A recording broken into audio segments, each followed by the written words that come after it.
Bonjour à tous. Merci d'être venus si nombreux. Donc, pour que ce soit un peu plus sympa, je vais déjà décliner mon identité. Je m'appelle Jean-Baptiste Dessalien, je suis thérapeute à distance et paysan. Ce qui est amusant, c'est qu'aujourd'hui, on va parler ensemble des perceptions extrasensorielles. Et que c'est un domaine que j'ai découvert justement à travers l'activité agricole. Donc c'est du concret que j'ai tout doucement migré vers le subtil. On a tendance à séparer les deux domaines, mais en fait, tout est partout au même moment, tout le temps. Alors, juste que je prenne un peu la température, qui d'entre vous souhaite augmenter ses perceptions extrasensorielles? Lève la main. Il y en a quelques-uns, c'est bien, c'est bien, c'est bien. Ça, c'était pour vous chauffer, hein, parce que moi, j'en ai une plus dure. C'est qui en a déjà? Ah, 1, 2, 3, 4, 5, 6. N'ayez pas peur, hein, j'ai pas allumé un feu derrière. Hein. Ok, donc, on peut applaudir les gens qui ont levé la main parce que c'est pas évident de dire en public qu'on a des perceptions extrasensorielles. Bravo à vous. Alors, pour que ce soit un peu tangible, je vais vous raconter comment j'ai sauté dans le trou du lapin. Donc tout a commencé avec une histoire de poule. Un poulailler familial, posé au bon endroit, soleil levant, à côté de la maison, pas loin du chien pour que le renard ne vienne pas. Tout était parfait sur le papier. Et pourtant, un an plus tard, j'avais toujours pas d'œufs. Il y en a eu quelques-uns, mais c'était vraiment la misère totale. J'ai demandé évidemment à des collègues agriculteurs, ils m'ont donné des conseils, fais ci, fais ça, j'ai tout essayé, ça n'a rien fait. Et le problème, c'est que ça s'est empiré. Non seulement j'avais pas d'œufs, mais en plus il commençait à y avoir de l'agressivité entre les poules la nuit. Donc j'ouvrais le poulailler le matin, non seulement il n'y avait pas d'œufs, mais en plus il y avait des crêtes qui avaient été un peu balayées, on va dire ça comme ça. Et là, le hasard fait bien les choses, la vie fait toujours un pas vers vous. J'ai vu une formation géobiologie pour l'élevage, bien positionner vos bâtiments. Donc j'avais un bâtiment de 4 mètres carrés, avec des gens qui avaient des stabulations un peu plus grandes. Bon, j'y suis allé par hasard parce que c'était un pote, c'était chez un ami, et je ne l'avais pas vu depuis longtemps, j'y suis allé. Et dans ces 2 jours-là, bon, je me suis beaucoup ennuyé, mais la bonne chose, c'est que j'ai utilisé des baguettes de radiesthésie. Donc c'est juste des baguettes en L, qu'on tient et ça sert à détecter les veines d'eau et des choses comme ça. C'est clair pour tout le monde, chercher de l'eau avec des baguettes, tout ça, c'est clair ou pas? Ok. Donc en géobiologie, on sert des baguettes pour voir les zones qui sont défavorables pour le vivant. Alors pour moi, c'était super abstrait comme information, mais je trouvais ça marrant que ça bouge tout seul. Parce qu'à la base, je suis super rationnel comme garçon. Je crois jamais rien, je veux toujours expérimenter, sinon ça reste à démontrer. Et là, les baguettes, elles bougeaient tout seul, alors je trouvais ça déjà vachement drôle. Donc je suis revenu chez moi avec les petites baguettes, je suis allé près de mon poulailler comme ça, tac tac. Et les baguettes, elles disaient que c'était pas bon là où est le poulailler, c'est pas bon du tout. Sauf que je suis feignant, j'ai attendu 6 mois pour le déplacer. Bon. 6 mois plus tard, je fais le déplacement du poulailler. Miracle, 3 jours plus tard, j'avais une première ponte. Et après, ça s'est installé comme tous les autres poulaillers du monde à peu près.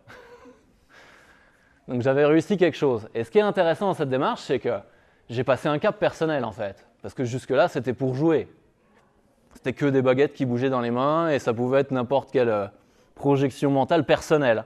Mais des poules, elles en ont rien à faire qu'on dépasse un poulailler de 2 mètres. Ça ne change rien techniquement pour elles, tel que nous on perçoit la situation. Et donc, c'était bien le lieu qui était perturbateur pour mes poules.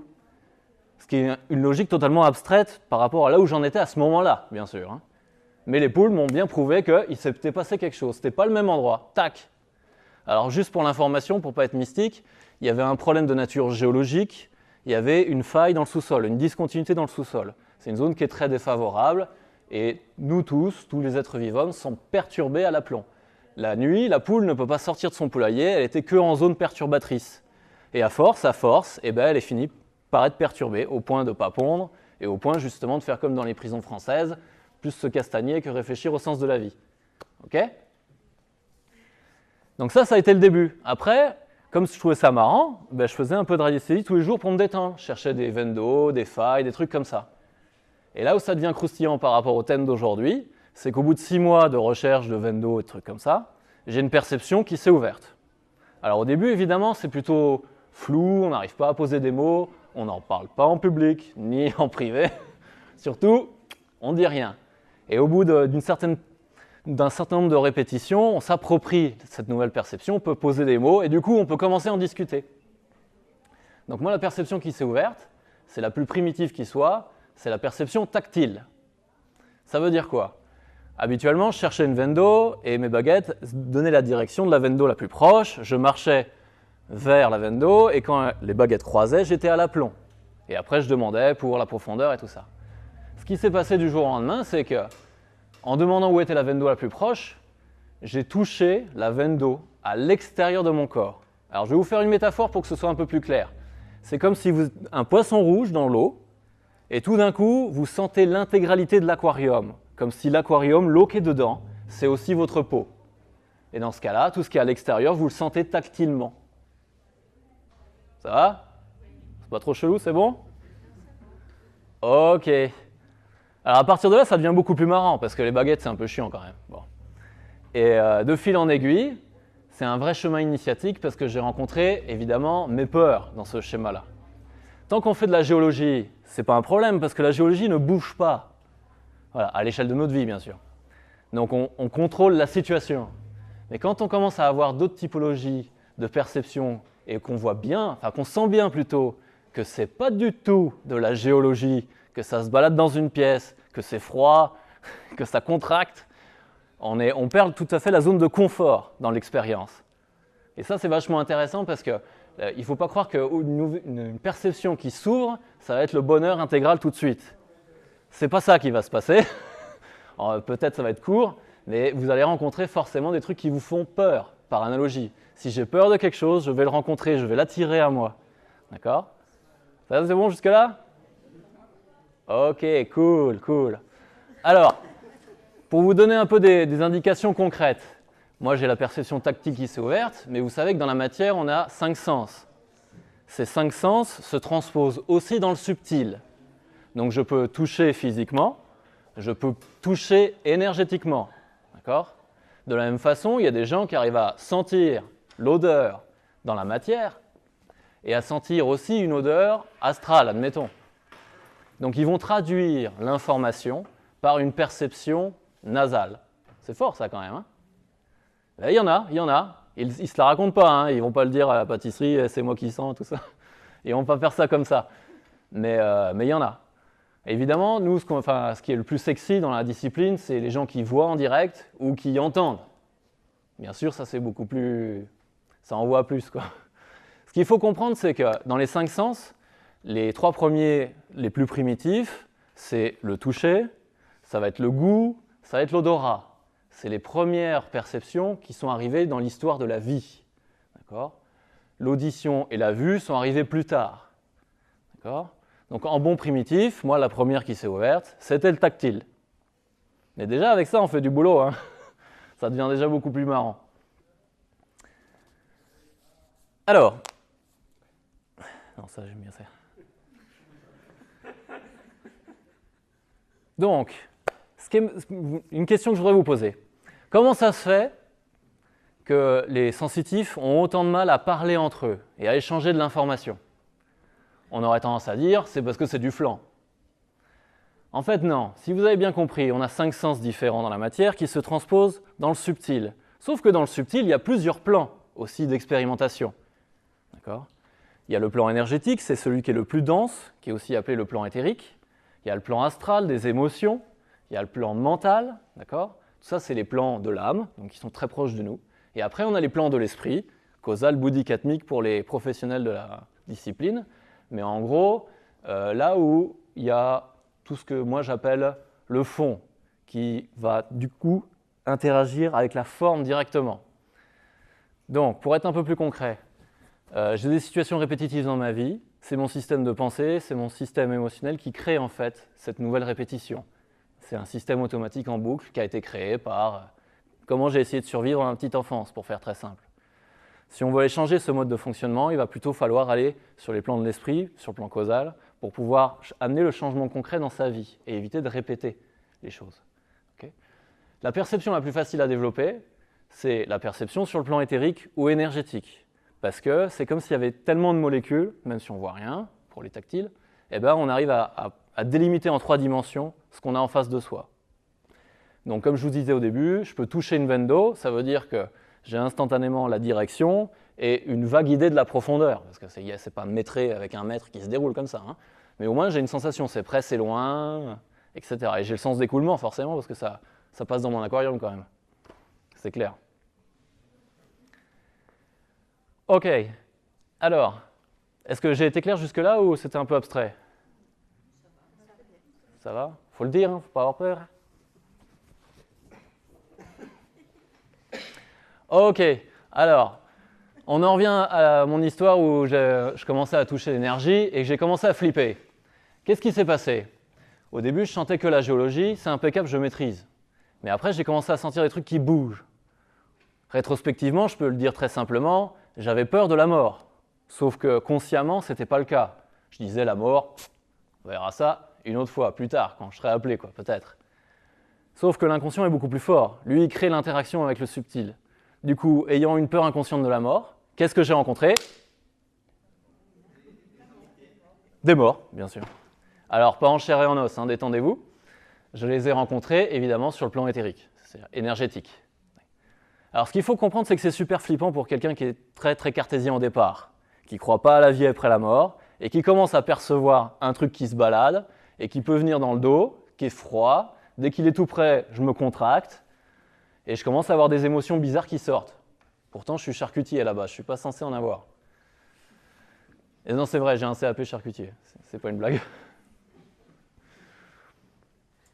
Donc, pour que l'aventure soit encore plus vaste, évidemment, j'ai d'autres perceptions qui se sont ouvertes au moment où j'ai rencontré les morts.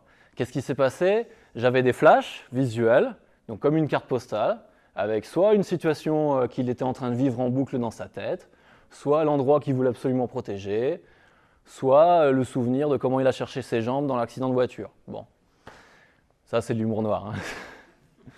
Bon. Donc ça c'est la clairvoyance, la capacité à mettre une image sur un autre plan subtil. Et en même temps, j'ai la claire info qui s'est ouverte, la capacité à avoir une information. Et en fait, mon voyage, moi, c'est principalement un mélange des trois. Donc je vais être dans mon eau de bassin, où je vais sentir les trucs qui arrivent, qui se barrent, qui se baladent. Je vais avoir une information sur qu'est-ce que c'est, si je me branche dessus. Et je vais sans doute avoir une image aussi, qui représente, enfin qui donne une autre saveur à cette expérience sensitive. Okay, donc c'est un mélange des trois.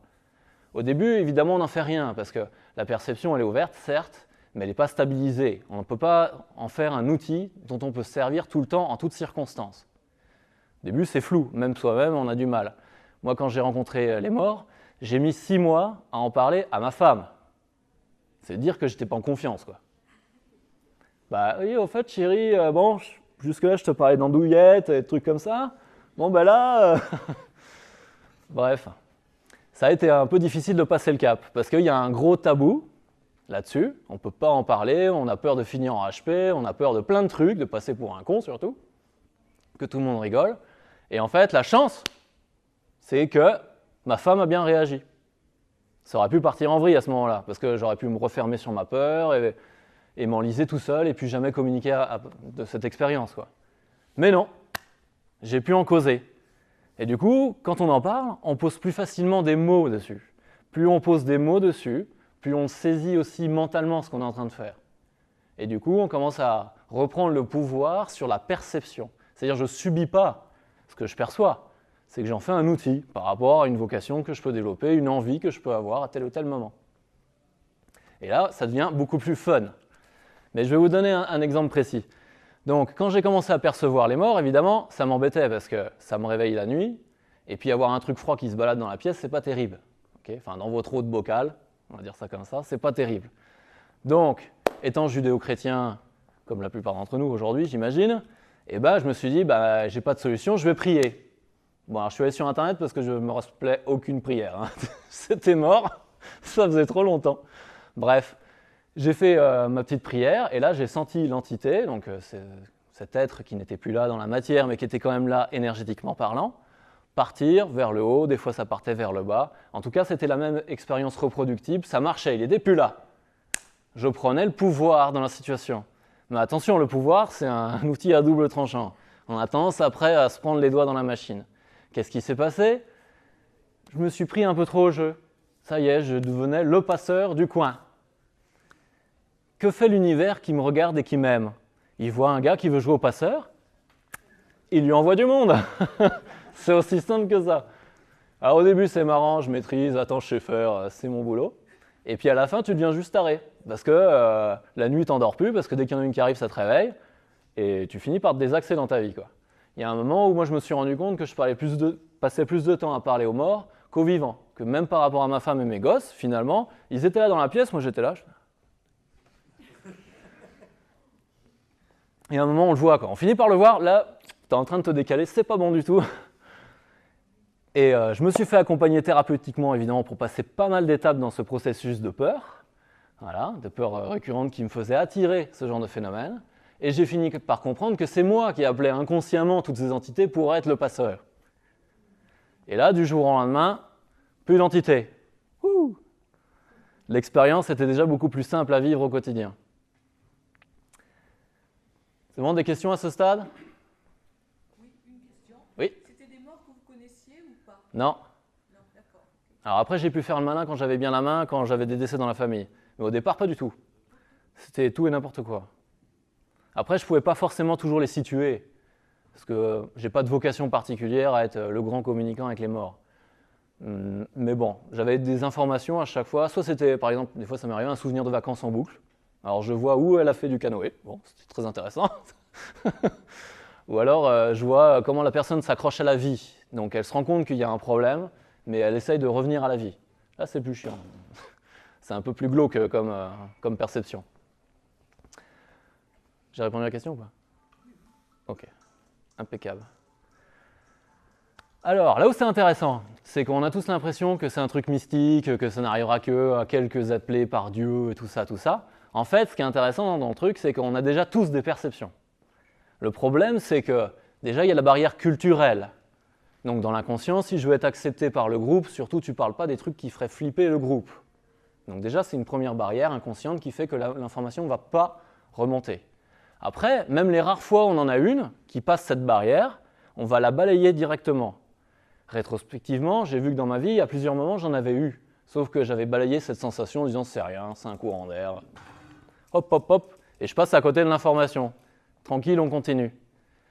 Donc, ce qui est important à comprendre, c'est que quand on cherche les corps subtils, ce n'est pas la peine d'aller très loin. Parce que le centre de l'intégralité des corps subtils, c'est le corps physique. C'est comme des poupées russes qui sont emboîtées sur ce corps physique. Donc si vous pratiquez l'attention sur le corps physique lui-même, vous allez forcément, tôt ou tard, toucher une réalité de nature énergétique. J'ai un exemple, il y a des gens parfois qui viennent me voir qui ont mal. Ils vont dire « j'ai mal, c'est la cuisse, machin ». La seule façon de voir si c'est vraiment dans la matière, c'est enlever ce que je vois en énergétique. Si une fois que j'ai enlevé ce qui était en énergétique fait que la personne n'a plus mal, c'est qu'en fait il n'avait pas mal physiquement, il avait mal énergétiquement. Et c'est relativement commun quand même. Par contre, à force de garder une douleur énergétique longtemps, elle va finir par se densifier aussi dans le corps physique. Et une fois que c'est dans le corps physique, évidemment, l'énergéticien, ce n'est pas le premier à appeler. C'est plutôt le chirurgien. Il va l'enlever, tranquille. Mais ça, c'est ça qui est intéressant à comprendre, c'est qu'en fait, on a l'information en amont, elle se densifie sur l'ensemble des plans subtils, jusqu'à arriver sur le strate énergétique, qui est suffisamment dense pour que n'importe qui fasse attention à son corps physique puisse le ressentir. Et si on n'entend pas, et ça finira dans le corps physique. Et moi, j'ai déjà fait l'expérience de densification. Il y a mieux à faire. Il y a mieux à faire. Alors, ce qui est intéressant, c'est cette expérience de densification qui m'a amené jusqu'à une double hernie discale paralysante du releveur droit et me réveiller à l'hôpital. Voilà. Qu'est-ce qui s'est passé dans le processus? Au fond de moi-même, je ne m'aimais pas suffisamment pour écouter que ce métier, j'en avais plein le cul, que j'avais envie de déménager, etc.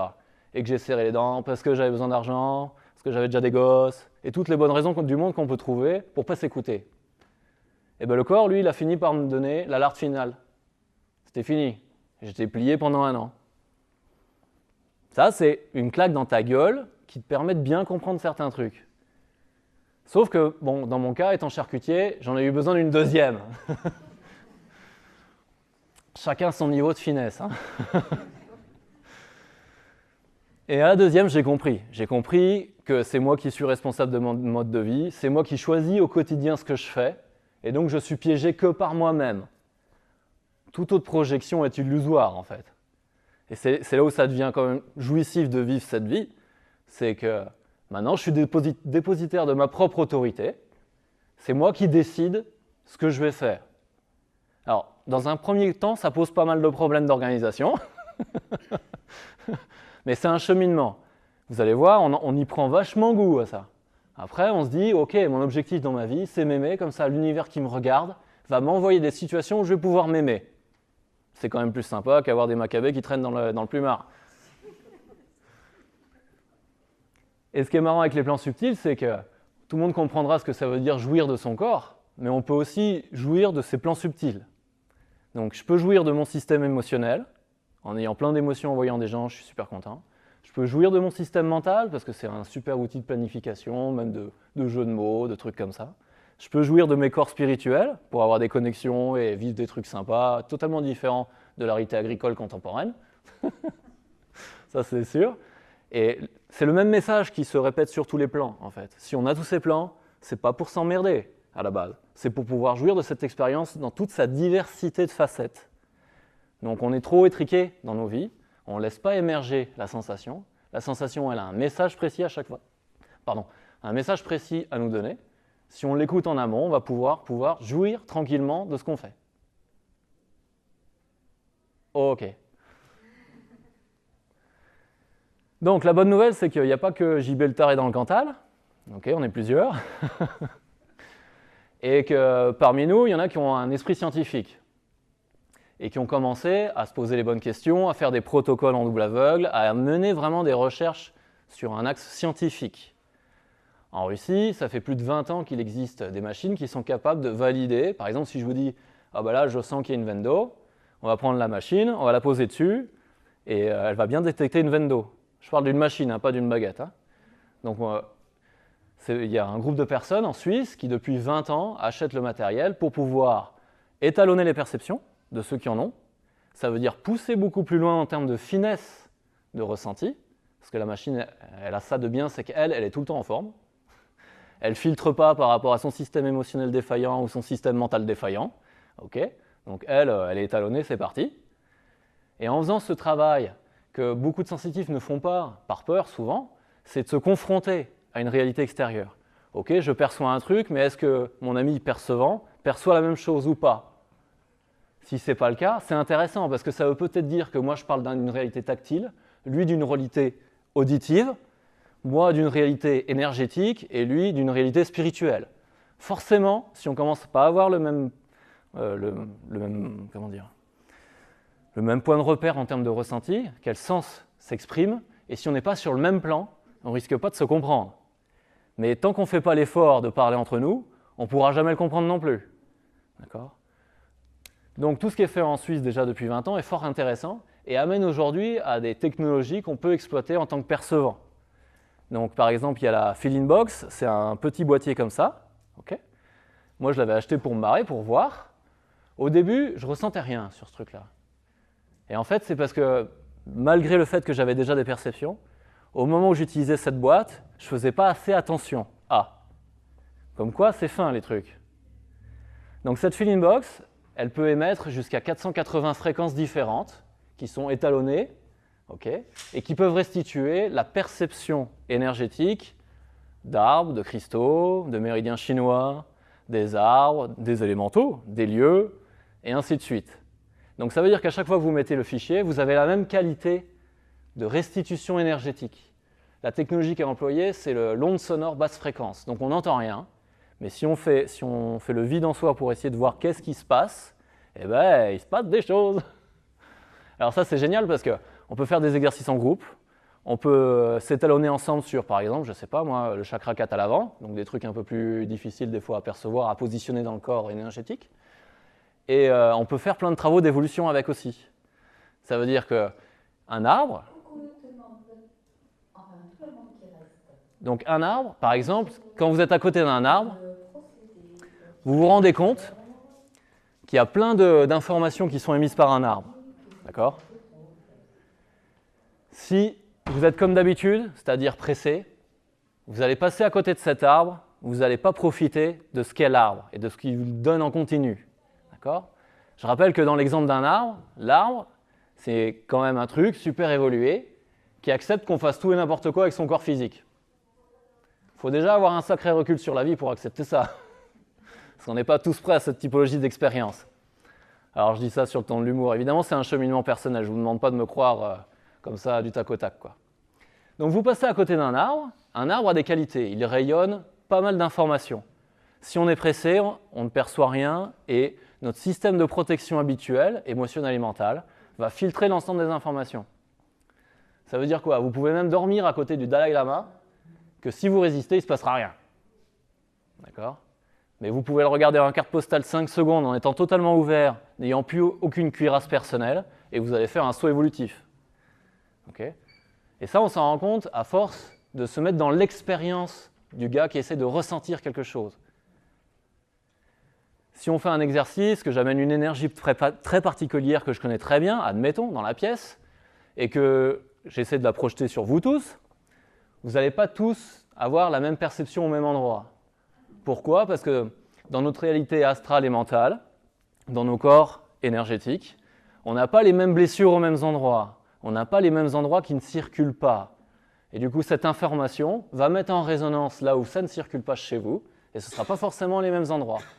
Néanmoins, si on fait 10 minutes, un quart d'heure de thérapie tous ensemble, pour faire changer ce système de croyances, ces peurs ensemble, on finira tous par le ressentir exactement au même endroit. C'est marrant, hein? C'est marrant. Donc, ça, ce qui est intéressant, c'est que pour une fois, c'est des outils qui sont technologiques. Ça veut dire que c'est reproductible, il n'y a pas de problème. Autant un percevant peut toujours se planter, autant une machine, on est sûr de ce qu'on a comme information en face. C'est cool, hein? Alors, est-ce qu'il y a des questions par rapport à ce que je viens de dire? Non? Ok, cool. Donc, vous l'aurez bien compris, quand on a une perception qui s'ouvre comme ça et que ça devient une passion personnelle, après, on ne finit plus d'évoluer. Quand j'ai compris que c'était mes propres peurs qui créaient la réalité perçue en énergétique, qu'est-ce que j'ai fait? Je me suis dit, JB, c'est le moment de faire une thérapie. Tu ne vas pas vivre ça en boucle toute ta vie. Et la thérapie permet de faire évoluer justement le système personnel, balayer les croyances, balayer les peurs, et pour pouvoir être plus présent tout le temps dans ce qu'on fait. Et comprendre que le but c'est de jouir, mais jouir c'est moi qui le fais. Donc il faut bien que je me mette dans la situation spécifique qui me fait jouir moi, parce qu'on est tous différents. Donc moi en énergétique, j'ai énormément de plaisir à rencontrer des gens, à en causer, à faire des exercices, des stages, des thérapies ensemble. Bon, des fois j'en fais un peu trop, mais parce que c'est fatigant quand même. Parce que quand on fait une thérapie en groupe, ce qui est intéressant, c'est que chacun arrive avec son capital de compréhension initiale, sur le plan subtil je parle, hein. Et donc moi je vais commencer à mettre une thématique, par exemple celle que je préfère c'est la relation à l'argent, parce que l'argent c'est ce qui fait tourner notre monde, et il n'y a pas un sujet sur lequel on ait autant de problèmes que le pognon. C'est quand même dingue, hein. Donc c'est un sujet de prédilection chez moi, parce qu'il y a toujours un truc à faire évoluer là-dessus, c'est assez long. Bref, si j'amène une thérapie maintenant là, sur le pognon, on va tous mettre, chacun d'entre vous a une compréhension unique de ce que c'est l'argent. D'accord? Chacun a déjà compris quelque chose sur l'argent. Okay? Donc ce n'est pas moi qui suis supérieur à vous.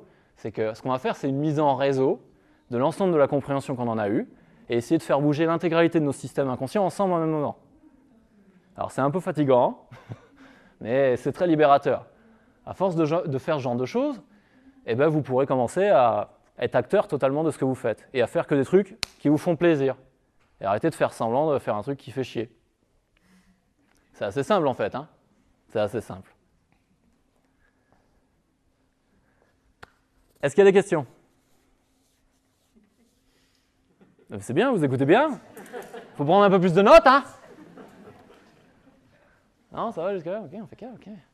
Ok. Alors en fait, dans ce voyage de perception, il n'y a pas de limite. Au début, je m'intéressais à la géologie et j'ai développé naturellement une perception sur la géologie. Ça veut dire que, étant acteur de vos vies, si vous avez un sujet de prédilection qui vous intéresse beaucoup, Mettons, il y en a qui s'intéressent beaucoup aux anges, aux archanges. Si ça vous intéresse vraiment et que vous prenez le temps, vous finirez par avoir une perception qui va se développer liée à ce qui vous intéresse le plus. Pourquoi? Parce que là, vous êtes acteur, vous avez une envie déterminée qui va mettre en mouvement toute votre carcasse.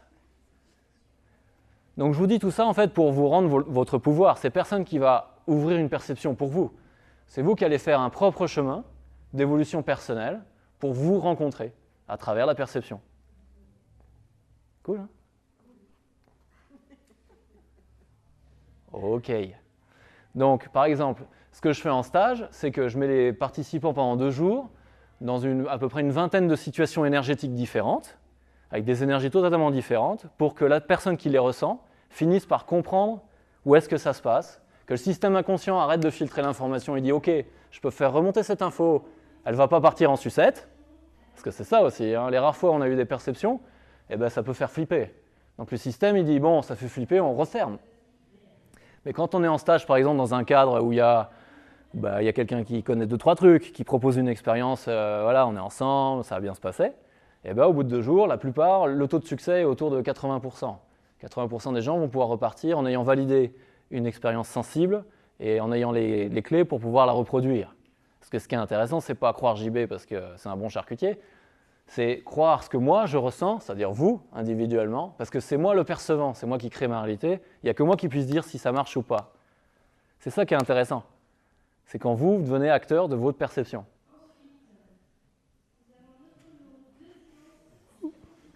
Question? Quand on a une perception, comme vous dites, par exemple, sur la mort, ok, bon, ça travaille. Et comme ça, un jour, vous dites, bon, ben, ça y est, je referme cette perception, je passe sur autre chose. Est-ce que c'est facile de refermer, justement? Alors, est-ce que c'est facile de refermer une perception? Non. Surtout pas quand tu es débutant. Après, quand tu as guéri, oui.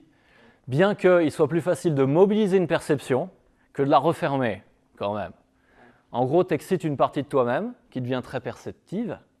Et pour la rendre moins perceptive, bon, tu peux le faire, mais ce n'est pas forcément instantané. Okay?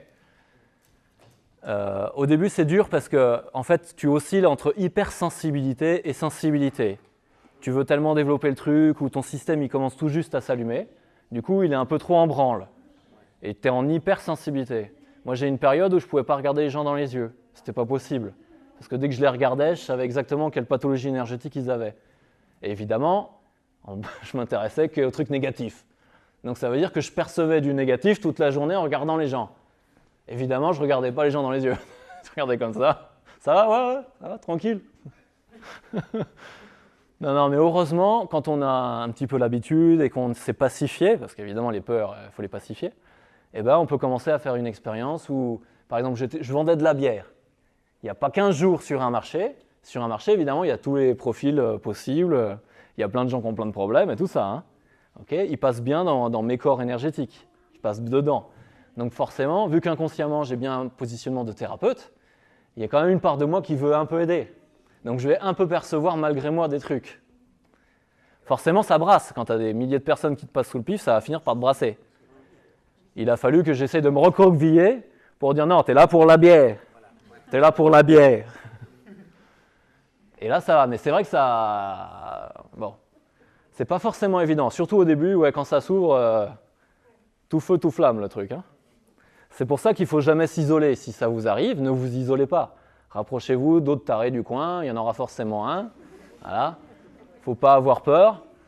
Après, voilà, essayez de trouver un taré qui vous comprend. C'est mieux, mais... Mais voilà, il ne faut pas s'isoler. Moi, je me suis isolé pendant 6 mois. En fait, ce n'était pas du tout la bonne stratégie parce que ça fait que renforcer les peurs, l'isolement, le sentiment de solitude. Je peux en causer à personne. Et tout ça, c'est une spirale, bien sûr. C'est une spirale. Alors que si on en cause librement, ben, j'en ai rien à faire. Oh, j'ai vu un macabé, tout ça. Ben, déjà, ça libère parce que je l'ai dit. Je ne le porte plus tout seul, comme ça, dans le coin de la tête, quoi. Très bonne question. D'autres questions ? Alors, acteur ou créateur? Ah ah. On est plutôt créateur de cette chose-là. Alors, très bonne question mystique. Est-ce qu'on est acteur ou créateur? Très bonne question mystique.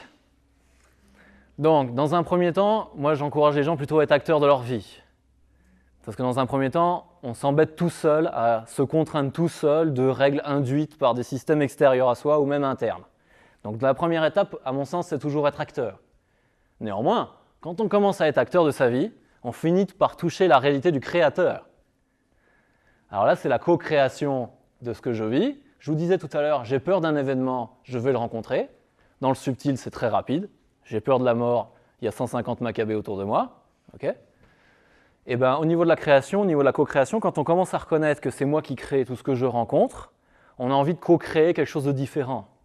Et c'est là où je disais tout à l'heure, je passe de la phase où je m'aime pas, l'univers m'envoie pour moi des situations où je vais pouvoir ne pas m'aimer. Donc je suis dans une synchronicité défavorable. Le même jour, je perds les clés, je perds le téléphone, je me fais virer, tout ça. Et on peut passer à l'étape suivante qui est la co-création positive. Donc je sais qui je suis, je sais ce qui me fait jouir au quotidien, donc je vais me diriger vers plus en plus de situations où je vais pouvoir m'aimer. Et là, on devient totalement créateur. Et c'est vrai que c'est sympa. Mais c'est un processus, hein. On ne peut pas dire on est arrivé, on est fini, tout ça. C'est pas comme ça que ça marche. Hein. Mais on commence à comprendre qu'on a co-créé tout. Et c'est très difficile à comprendre dans des situations où il se passe un truc qui est soi-disant à l'extérieur de notre possibilité. Par exemple, je ne sais pas, moi, mon usine a fermé, j'ai perdu mon boulot. Ce qui est triste à dire, c'est qu'il y a une partie de toutes les personnes qui étaient là, qui se sont fait virer, qui ont quand même co-créé, au niveau subtil, je parle, la situation. Hein, pas par rapport à leur travail, mais par rapport à leur système de pensée. À force de dire « Ah putain, ça y est, ça va se délocaliser, c'est ceux d'en face, c'est ceux d'à côté », et d'amener cette peur, la peur va co-créer, malheureusement, ou en tout cas va rendre beaucoup plus rapide l'exécution de cette situation qui fait peur. Donc oui, on peut devenir créateur, mais ça demande d'avoir un énorme recul sur la vie. Et c'est chiant parce que des fois quand tu as un décès, quand tu as un truc comme ça, tu peux plus difficilement être mystique tout de suite. Hein. C'est un peu plus compliqué hein, à accrocher les wagons dans les situations comme ça. Oui ? Est-ce que vous pensez que toutes les maladies qui se développent chez les gens peuvent être dues finalement à un cheminement au préalable énergétique, enfin un mauvais cheminement Alors, est-ce que toutes les maladies peuvent venir, on va dire, migrer du subtil vers le concret ? C'est une bonne question. Alors, il y a des médecins dans la salle ?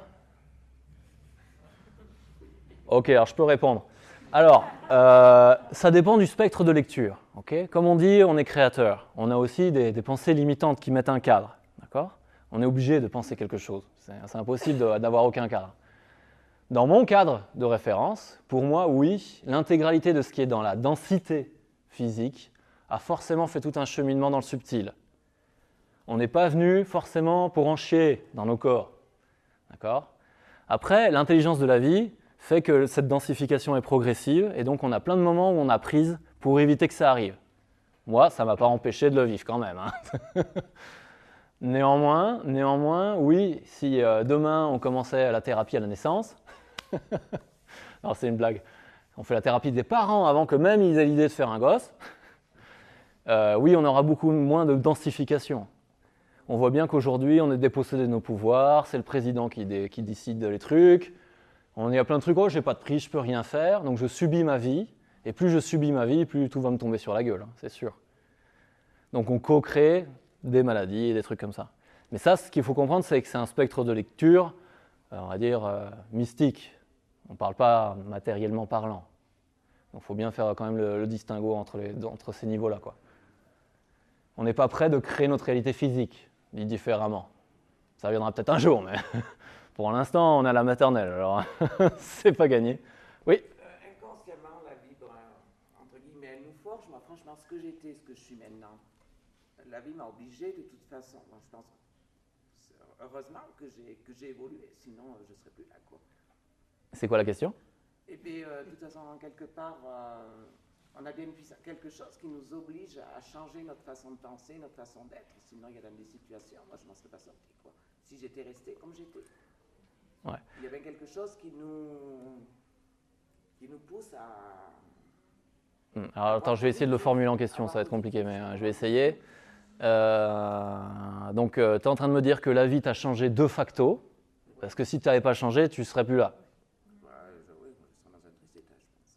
D'accord. Mais ça, sans le vouloir, bon, parce qu'à un moment, je l'ai perçu, peut-être. C'est ça que je me pose la question. J'ai vu qu'il fallait que je change. Et, Oui, c'est qu'à force de prendre des portes ici, Ouais. on finit par bien la voir. Il y a bien quelque chose qui s'ouvre. C'est assez clair. Ouais. Ben, ce qui souffre, c'est qu'on dit, OK, en fait, je suis en train de prendre la tête par rapport à une porte, je peux l'ouvrir. Moi, j'étais dans un boulot qui ne me plaisait plus depuis 6 mois, OK, qui était un boulot qui était devenu alimentaire. OK. J'aurais pu m'écouter et dire, bah, quitte ce boulot, tu ne le veux plus. Mais je suis allé trop loin, j'ai tiré sur la corde, mentale, émotionnelle, physique. Et un beau jour, le physique, il m'a dit, on va à l'hosto. On va voir si tu vas réfléchir pendant 12 mois. Donc oui, la vie est là pour nous offrir toutes les situations qu'on crée en continu. C'est ça qui est intéressant, c'est que dans cette vision-là, c'est nous qui avons le pouvoir de ce qu'on crée. On ne se met pas en soumission par rapport à l'absolu, parce que ça, c'est une expérience qui a déjà été faite. Voilà. Je ne veux pas juger les religions, pardon. Mais par exemple, le clergé, en général, se soumet à un absolu, donc à Dieu, pour quémander quelque chose. Un sorcier, lui, il va essayer de manipuler une énergie extérieure pour son propre pouvoir. C'est deux facettes différentes. Okay ? Mais ça, on l'a déjà suffisamment vécu pour qu'on puisse essayer de passer à une troisième phase. D'accord ? Une phase où je me sens responsable de ce que je crée, et c'est moi qui vois que je suis en train de créer un truc qui ne me va pas. Et à partir de là, ça va s'ouvrir obligatoirement. Il y a plein de synchronicités qui deviennent favorables par rapport aux trucs qui t'intéressent, aux trucs que tu veux créer, et tout ça. Et là, c'est plus marrant, quoi. Après, c'est plus marrant. C'est moins chiant, quoi. D'autres questions ? Yes ? Comment tu, avec les perceptions qui se développent, ne pas être envahi en fait, parce qu'il y a différents plans, et savoir où est-ce que tu te situes, et du coup, parce que plusieurs plans, donc il y a plusieurs niveaux de lecture, ça peut être vite le bordel. C'est le bordel. Se positionner en fait et sentir là où je suis. Alors, comment savoir où on est dans sa perception, sur quel plan on est et quel sens on a. La première étape, c'est déjà faire l'effort personnel de décrire vraiment la situation. Alors, c'est pas évident, mais si on fait jamais cet effort-là, ça n'arrivera jamais. Donc, à force de répéter comment je sentais la veine d'eau, j'ai fini par comprendre que c'était une perception de nature tactile. Moi, au début, c'était pas évident. Déjà, ne serait-ce que dire c'était tactile plutôt que je sens que. Ok, dans le je sens que, en fait, je sens rien, je comprends rien de ce qui se passe. Il y a une sensation bizarre qui me dit qu'il y a un truc par là, mais c'est flou déjà dans la façon dont je le dis, donc ça va être encore plus flou dans la façon de le percevoir. Donc déjà, essayer de poser l'expérience. Qu'est-ce que je sens ? Est-ce que c'est reproductible ou pas ? Déjà, comme ça, vous posez la perception ouverte, là où vous en êtes. Après, vous pouvez commencer à faire d'autres typologies d'expériences pour expérimenter d'autres niveaux et comprendre du coup sur quel niveau vous étiez. Mais tout ça, ça demande en fait d'avoir une vision d'ensemble au niveau de la perception, et on ne l'a pas du tout au début. Au début, on perçoit un plan avec une des 5 facettes, quoi, on va dire. Donc c'est un cheminement assez long. Moi, je me suis ouvert de façon très primitive. Donc au début, c'était énergétique, donc vraiment la réalité la plus dense qui soit au niveau énergie. Après, avec les morts, je suis passé au niveau astral, okay. Et après, avec la suite des autres expériences, j'ai fini par gravir jusqu'à, on va dire, l'esprit. D'accord ? Là où je crée la vie, je crée la situation. Une analogie que j'aime bien par rapport à ça, c'est, là on est dans une espèce de salle de ciné, si je te passe un film qui ne te plaît pas, tu veux changer le film, si tu te lèves et tu vas taper sur l'écran, ça ne changera rien. Ça changera rien. Si tu vas derrière et que tu changes la bobine, là ça va changer. Bon, ça c'est un plan qui est beaucoup plus difficile à percevoir, parce qu'on est sur un plan où il n'y a que de l'information. Il n'y a rien à toucher. Okay ? Autant sur les plans de l'âme, éthérique, astral, mental, on peut rationaliser en 3 dimensions ce qu'on est en train de toucher, ce qu'on est en train de percevoir. Sur les plans de l'esprit, non, on est sur de l'information. Donc ça devient beaucoup plus difficile de savoir exactement où on est. Il faut être plus calme, plus posé, avoir une conscience plus claire. Et la clarté vient avec l'esprit de toute façon, donc c'est un cheminement. En stage, j'apprends à déjà discerner l'éthérique, l'astral et le mental. Les plans qui sont denses, qu'on peut dire ouais c'est là, c'est pas là, etc., etc. Là c'est facile parce que c'est reproductible, on peut poser l'expérience. Après sur le reste, chacun fait son cheminement. On ne peut pas apprendre à quelqu'un une perception liée au corps subtil, liée à l'esprit. Ça vient ou ça vient pas. C'est comme faire un nœud sur un boudin, t'arrives pas. C'est un peu pareil. Plus tu le fais, plus tu as de chance d'y arriver. Ça c'est sûr. Si tu le fais jamais et tu dis « Ah, j'ai peur », tu n'y arriveras pas, c'est sûr. Mais si tu n'as pas peur, que tu te balances dedans, tôt ou tard, tu vas y arriver. Tôt ou tard. Mais ce qu'il faut comprendre, c'est que aller vers le subtil n'est pas une obligation. Vous le faites si vous sentez qu'il y a une partie de vous qui a envie de se marier par rapport à ça. Si ça ne vous parle pas, vous ne le faites pas. Si vous tendez vers une expérience qui vous appelle, vous allez avoir du plaisir dans le processus et vous y allez de plus en plus fort, de plus en plus intensément. D'accord ? Le subtil, il n'y a rien de super à aller chercher si ça ne vous parle pas. Vous allez retrouver que des trucs qui vont vous fatiguer. Donc, ce n'est pas une bonne idée. Alors, c'est vrai que c'est marrant, tout ça, ils font des super films, hein, mais c'est des films. Hein. C'est des films. D'autres questions ? Soyez pas timide. L'intuition. Ah, l'intuition, j'en ai pas parlé. Alors, l'intuition, j'en ai pas parlé. Pourtant, j'aurais dû. Très bonne question. Donc, j'ai dit qu'il y avait 5 sens qui se répétaient sur l'ensemble des plans subtils. En fait, il y a le 6e sens, appelé l'intuition, ou alors appelé la claire information. Dans d'autres cas, c'est appelé la médiumnité. Encore une fois, entre sensitifs, on ne fait pas suffisamment l'effort de communiquer pour s'arranger à avoir les mêmes mots en face des mêmes phénomènes. D'accord ? La claire information ou l'intuition, c'est un tube qui est jaune sur le plan éthérique, qui nous relie vers le haut. D'accord ? Donc, en fonction du diamètre de ce tube, on peut déjà dire si la personne a une prédisposition particulière pour l'intuition ou pas. Ça, c'est au niveau éthérique. Cette claire information, on peut l'utiliser, pareil, sur tous les plans. Elle ne sera pas facile à poser partout, mais techniquement, on pourrait. Si le tube est ouvert, on pourrait techniquement se projeter sur n'importe quel plan. Moi, quand je suis en thérapie individuelle, la personne me dit « Voilà, j'ai ce problème, je voudrais faire évoluer ça dans ma vie ». La perception que j'utilise en premier, ce sera la claire information. Parce que comme ça, je vais directement à l'information. Qu'est-ce qui est bloquant ? Ça va être une peur, ça va être un système de croyances erronées qui l'amène dans la mauvaise direction, etc., etc. La claire info, c'est super pratique. Okay ? On peut faire plein de trucs avec la claire info, quoi. Avec la claire info, il y a un mec qui te ment en face de toi, tu vas le savoir. Tu vas le savoir. Ce qui est marrant, c'est qu'on parle des perceptions comme ça. Moi, je vois bien, j'organise des stages déjà depuis pas mal d'années. Les capacités énergétiques des gens sont en train de grandir de façon régulière et voire même exponentielle. Ça veut dire qu'il y a 4 ans, quand on faisait un exercice de création d'une coque éthérique, enfin, peu importe le jargon, il y en avait 1 sur 2 qui y arrivait. Aujourd'hui, tout le monde y arrive et en plus, ça marche très bien. Donc c'est ça qui est génial, c'est qu'il faut croire que quelqu'un est en train de câbler de la 4G quelque part et que nous, finalement, ça commence à ronronner facilement. C'est-à-dire que même quelqu'un qui n'a jamais fait de démarche va réussir facilement à poser son intention suffisamment fort pour densifier sur le plan énergétique sa volonté. D'accord ? Ça, aujourd'hui, c'est à la portée de tous. Et c'est ça qui est cool. C'est qu'on n'a plus besoin de passer par le marabout, par celui qui sait, tout ça. On peut faire son expérience jusqu'au bout et créer ce qu'on a envie de créer. Moi, il y a un moment de ma vie où j'étais passionné par les créations éthériques extraterrestres. Alors, chacun ses problèmes, vous me direz. Moi, à un moment, je faisais de l'aménagement intérieur de créations qui ne se voient pas. Je t'ai pas emmerdé. Alors, c'est amusant parce que tu joues avec les énergies, tu dis à un gosse, tiens, va là-bas pour voir. Et il dit, oh, je me sens bizarre. On fait des jeux marrants comme ça avec les gosses. Mais tout ça, c'est un moment, ça m'a passionné, je suis allé à fond là-dedans, j'ai créé plein de trucs. Aujourd'hui, je m'en fous complètement. Bon. Mais j'ai fait une expérience, je me suis marré. Voilà, c'est ce qui compte. Donc ouais, la claire info, c'est un truc qu'on a déjà à peu près tous. Et c'est comme un muscle, plus on l'utilise, plus ça devient performant. Mais pour que ce soit performant, il faut pouvoir s'étalonner. C'est-à-dire qu'il faut qu'on puisse faire une expérience vérifiable. Et il faut, si possible, qu'on soit plusieurs percevants en double aveugle. Comme ça, si on tombe sur le même truc, on est sûr que ce n'est pas des conneries. Parce que des informations, ce n'est pas ce qui manque. Hein. On peut en capter une infinité.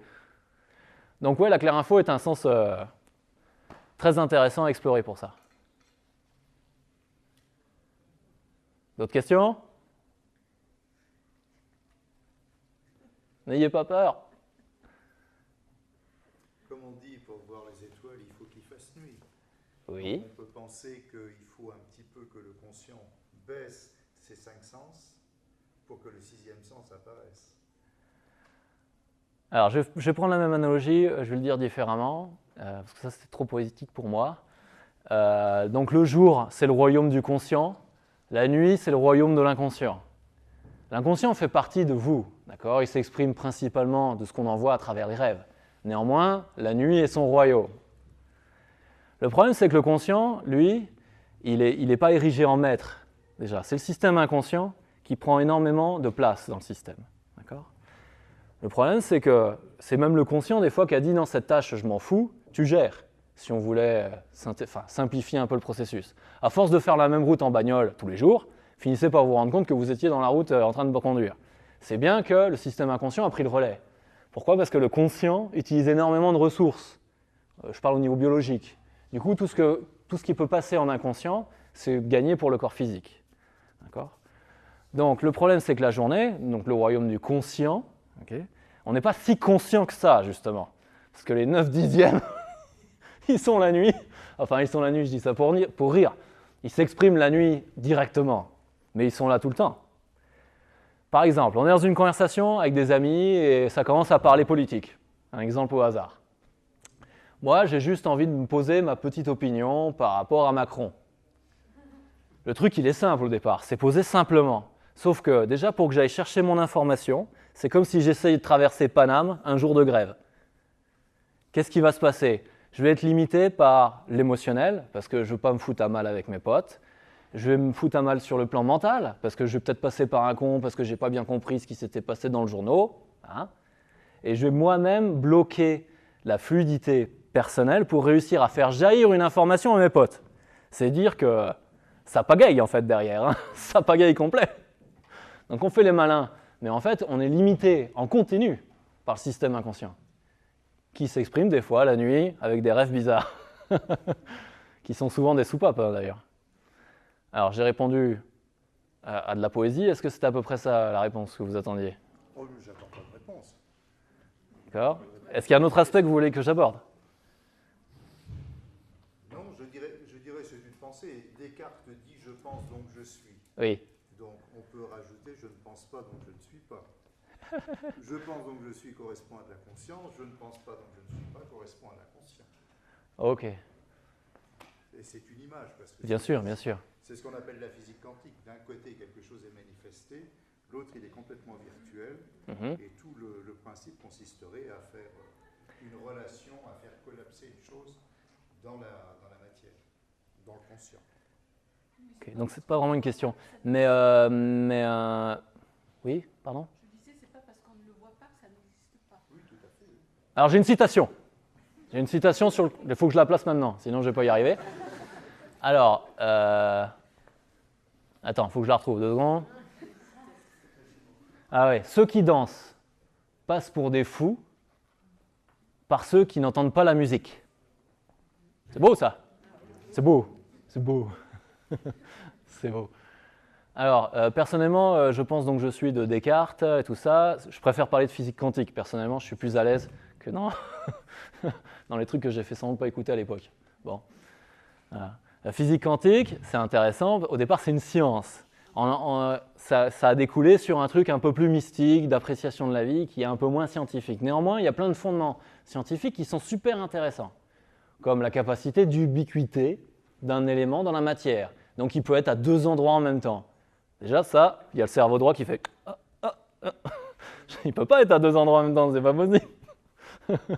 C'est pas possible. Pourquoi? Parce que dans notre culture, en fait, le cerveau droit, cerveau gauche, pardon, j'ai une connerie. Le cerveau gauche, donc c'est le côté raison, là, il est érigé en maître. On doit planifier notre vie, on doit penser à faire les factures et tout ça. Et du coup, c'est lui qui régit la plupart de nos activités. On pourra aussi utiliser l'autre, qui est plus dans l'instinct, qui est plus, on va dire, à se laisser porter, à créer quelque chose, à co-créer une chose dans l'instant. Mais on est, depuis l'enfance, habitué à stimuler les mêmes circuits. Voilà. Ce qui nous limite énormément, évidemment, quoi. Évidemment. Donc la physique quantique ouvre des barrières sur le plan de la physique très petite, hein, parce qu'on parle d'une physique qui s'intéresse à quelle est la réalité concrète de cette table à l'intérieur, et on se rend compte que c'est du vide, en fait. Bon, c'est du vide. Alors ça, c'est intéressant pour tous ceux qui s'intéressent à la posture du créateur. Parce que, ok, je suis en train de toucher du vide. Pourtant, j'ai bien 5 sens qui sont en train de corroborer directement que ce vide, il est là. Et je peux le décrire. Et si on essaie de le décrire ensemble, on dira tous, bon, c'est à peu près une table ronde, quoi. Okay, c'est là où ça devient vraiment marrant, quoi. Ça devient vraiment marrant. Ce que je dirais pour bien vous fumer la tête là-dessus, c'est qu'en fait, ce qui est intéressant, c'est que quand on passe du côté créateur, on se rend compte qu'il n'y a rien. On va dire qu'il y a une conscience, c'est tout. Qu'on est tous l'expression de cette conscience, qu'on soit animé ou inanimé, et qu'on fait semblant de se rencontrer comme si on était différents. Ça, c'est fun quand on comprend ça. Au début, ça fait flipper, parce que je dis merde, je suis tout seul dans l'univers en fait. C'est ça, je suis en train de me causer, tout ça, c'est super. C'est un peu psychotique comme démarche. Mais une fois qu'on a passé la peur, et ben là c'est bon, on est vraiment sur un côté créateur, je jouis de ce qui vient, c'est pas cool, ben je m'en fous, c'est sympa aussi. Et tout devient fluide. Oui ? Il y a un petit peu, j'ai pas capté. Ouais. Vous diriez qu'en fait, là dans ce que vous venez de dire, quand on est créateur, du coup, quand on est à ce stade, on crée nous-mêmes les autres. Alors, je vais te le dire différemment. Le rien, en continu, sous-tend l'ensemble des formes. Bon, c'est un peu mystique, hein, je ne sais pas si tout le monde a su, mais ça veut dire que du rien jaillit le tout en continu. S'il n'y avait pas le rien pour sous-tendre le tout, on ne serait pas là pour en discuter. Ça, c'est la vision du mystique. Celui qui s'est enfermé dans sa cave pendant 15 ans, qui ressort, j'ai compris les mecs. Bon, on ne va pas le prendre au sérieux. Mais n'empêche qu'au niveau de la question du créateur, c'est là où on touche le truc le plus loin possible à notre modeste niveau. Parce qu'on fait les malins, mais on comprend au fur et à mesure hein, que ça arrive. Donc ce qui est intéressant, c'est qu'on est tous reliés, on peut tous faire une expérience sensible, okay, et il n'y a rien qui vous empêche de le faire si vous avez envie de le faire. Si vous souhaitez le faire, par exemple, j'organise des stages. Voilà, des stages donc, de ressenti énergétique, des stages d'équilibrage énergétique pour apprendre vraiment à manipuler les énergies des gens. Okay. Je fais des stages de coévolution où on fait des thérapies de groupe. Je fais de la thérapie individuelle par téléphone ou Skype, par exemple. Et aujourd'hui, on a la chance de vivre une époque où il y a moult façons d'évoluer. Des thérapies, ce n'est pas ce qui manque. Ce qui compte, c'est que vous preniez la personne qui vous parle, la technique qui vous parle et le truc qui vous correspond le mieux. À partir de là, vous cheminez vers vous-même. Ça va chier! Alors, je vous remercie de votre clémence et de votre patience. J'espère que, comme moi, vous avez eu un peu de plaisir quand même sur ce modeste exposé. Et n'oubliez pas, c'est surtout, vous isolez pas si ça arrive. On est plusieurs tarés. Merci.